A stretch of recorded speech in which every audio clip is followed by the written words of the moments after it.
Bismillahirrahmanirrahim. Assalamualaikum warahmatullahi wabarakatuh. Alhamdulillahirabbil alamin wassalatu wassalamu ala asrofil anbiya'i wal mursalin Sayyidina Maulana Muhammadin wa ala alihi wa sahbihi ajma'in.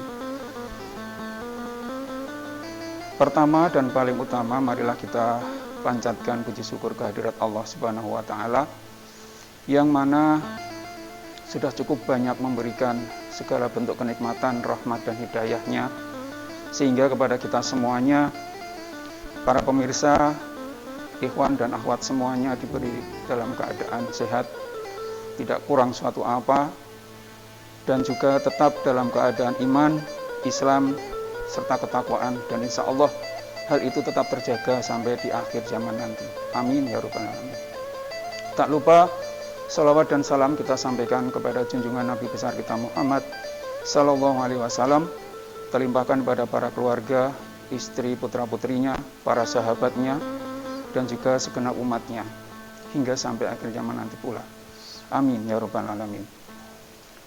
Para pemirsa, ikhwan dan akhwat semuanya, sebelumnya saya pribadi kembali mengingatkan agar senantiasa kita tetap menjaga kedisiplinan kita dalam rangka mentaati, memaksimalkan prokes kita terkait dengan wabah COVID-19 yang masih melanda.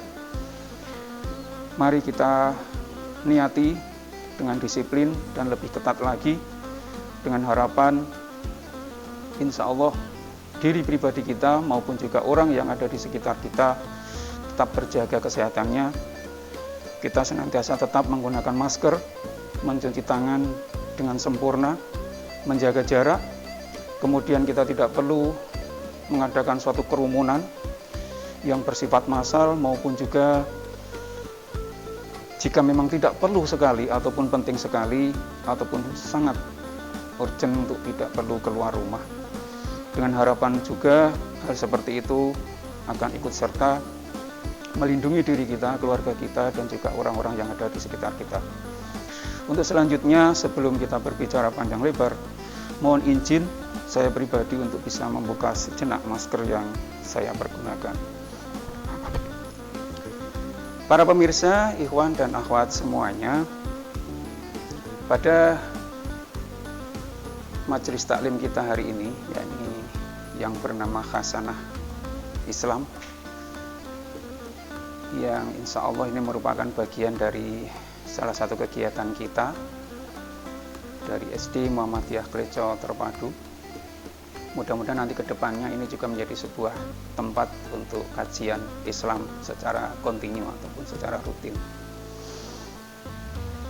Pada kesempatan kali ini ingin saya sampaikan terkait dengan refleksi hati dan refleksi diri sehubungan dengan datangnya tahun baru Hijriah 1 Muharram 1443 Hijriah yang beberapa hari yang lalu sudah sempat kita lewati.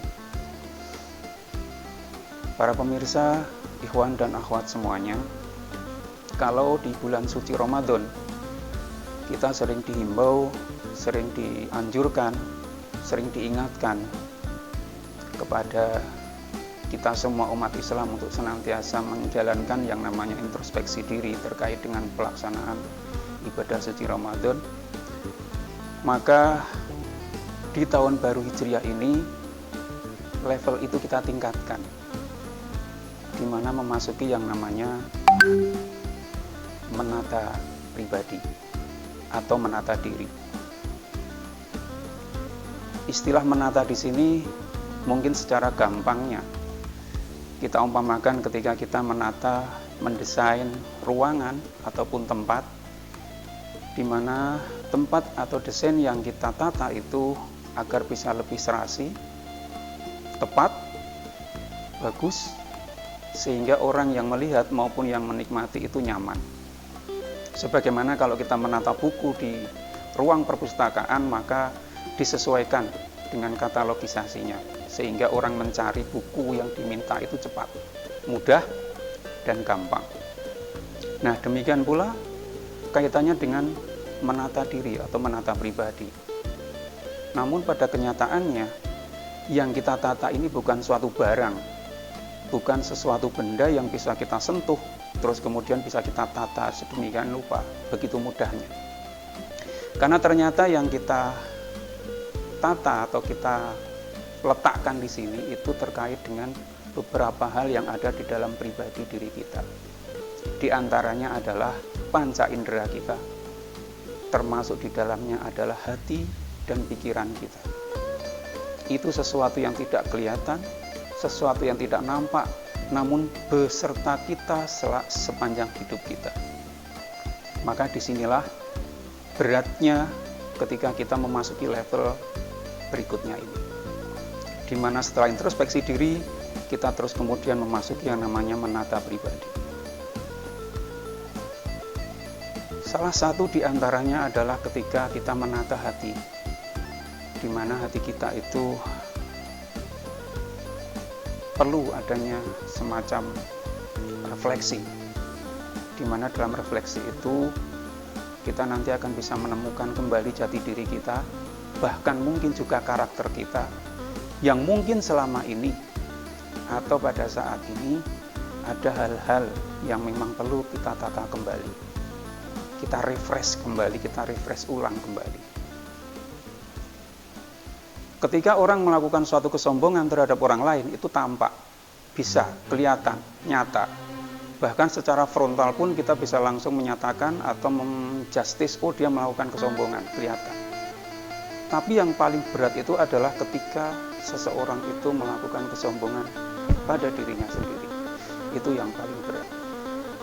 Karena jarang sekali orang merasakan kalau itu perilaku sombong. Dan itu merasa sesuatu itu hal yang biasa. Padahal Allah tidak senang ketika orang melakukan suatu kesombongan ataupun ujub pada dirinya sendiri. Contoh paling sederhana, ketika kita melakukan suatu doa atau bermunajat kepada Allah, berapa persen doa yang kita ucapkan itu demi untuk orang lain? Sebagian besar untuk diri kita. Karena sifat kesombongan itu masuk ke dalam ranah sampai mengakibatkan kita menjadi seorang yang egois. Terlalu mementingkan untuk kepentingan dan keuntungan diri pribadi. Termasuk ketika kita berdoa. Lebih banyak ditujukan kepada diri kita dibandingkan kepada orang lain. Lebih diutamakan pada keluarga dibandingkan kepada tetangga maupun orang lain. Sedangkan orang lain tersebut betul-betul sangat membutuhkan doa-doa kita. Karena kita pun sendiri tidak tahu kalau sesungguhnya kita pun sering didoakan dari mereka. Nah, disinilah kita perlu kemudian menata kembali. Itu salah satu ya dari contoh sikap perilaku yang perlu kita cermati agar jangan sampai kesombongan itu menutup hati kita sehingga kita melupakan diri kita sendiri dan merasa bahwa diri kita selalu dalam keadaan baik dan benar. Para pemirsa rahimakumullah, terkait dengan peningkatan yang kaitannya dengan perubahan tahun baru ini, yaitu 1 Muharram 1443 Hijriah, satu hal yang sangat mengembirakan bagi kami, bagi kita umat muslim, di mana tahun baru Islam ini sudah mulai banyak yang cermati sekaligus mempublikasikan, karena sebelumnya itu jarang sekali. Kegiatan tahun baru Islam ini seakan-akan tenggelam, kalah dengan tahun baru Masehi yang setiap akhir tahun diadakan pesta besar-besaran berhura-hura yang luar biasa. Sedangkan kita memiliki tahun baru Islam sendiri yang terkadang malah dilupakan. Kemudian kegembiraan kami lagi bahwasanya sebagian besar umat Islam sudah mulai bisa mempelajari dengan baik tentang apa itu 1 Muharram. Yang orang Jawa mengatakan itu adalah 1 Suro atau malam 1 Suro, di mana ada sebagian masyarakat yang masih menganggap bahwasanya itu merupakan hari yang sakral, hari yang angker, hari pantangan dan sebagainya. Namun alhamdulillah sebagian masyarakat muslim kita sudah mulai bisa berpikir cerdas dan realitas.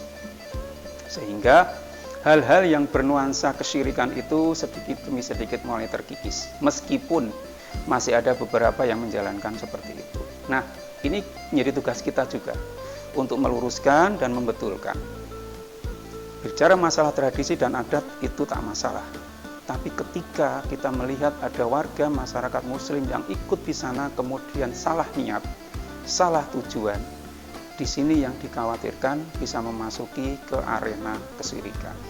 Naudzubillahi min dzalik. Jadi, mari kita sebagai umat muslim masing-masing punya tugas untuk bisa saling mengingatkan dalam hal ini. Nah, kembali kita terkait dengan tahun baru Hijriah kita, di mana kita perlu adanya kemapanan diri, perlu menata kembali, merefresh diri kita terkait dengan hal yang perlu kita laksanakan untuk kedepannya. Nah, termasuk dalam masalah ibadah. Para pemirsa, ikhwan dan akhwat semuanya. Karena kita sudah rutin melaksanakan suatu ibadah, contohnya misalnya sholat, ataupun zakat, ataupun puasa, terkadang kita malah lalai ataupun melupakan kesempurnaannya. Memang benar, yang namanya ibadah mahdhoh ataupun ibadah wajib itu tidak bisa kita tinggalkan. Meskipun, mohon maaf, ada sebagian masyarakat yang melaksanakan ibadah itu sebatas menggugurkan kewajiban. Padahal sesungguhnya itu merupakan kebutuhan. Contoh sebagaimana sholat, itu kebutuhan kita. Ya. Bukan suatu hal yang sudah bukan diwajibkan lagi, tapi itu sudah merupakan kebutuhan. Ya. Ibaratnya seperti kita membutuhkan yang namanya makan, minum. Kalau tidak ada kebutuhan itu, habis sudah kekuatan kita. Nah, sholat lebih dari itu.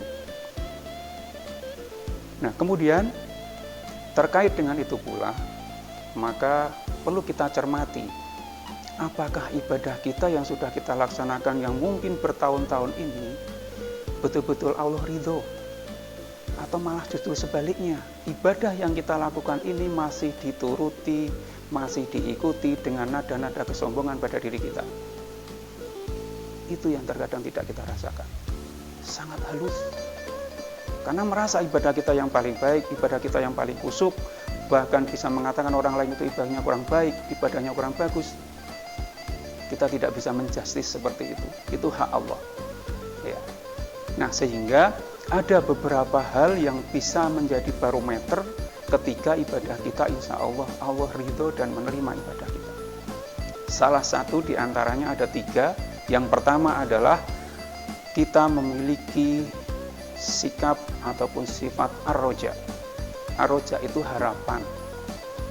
Maka setiap kali kita berdoa, memohon dan beribadah itu punya harapan besar.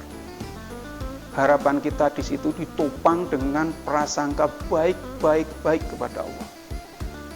Sehingga apa yang kita lakukan ini betul-betul Allah memberikan penilaian yang luar biasa. Ini hambaku betul-betul beribadahnya, betul-betul mengharapkan suatu amalan yang baik dan pahala yang besar dari saya. Jadi di situ salah satunya adalah kita memiliki suatu harapan.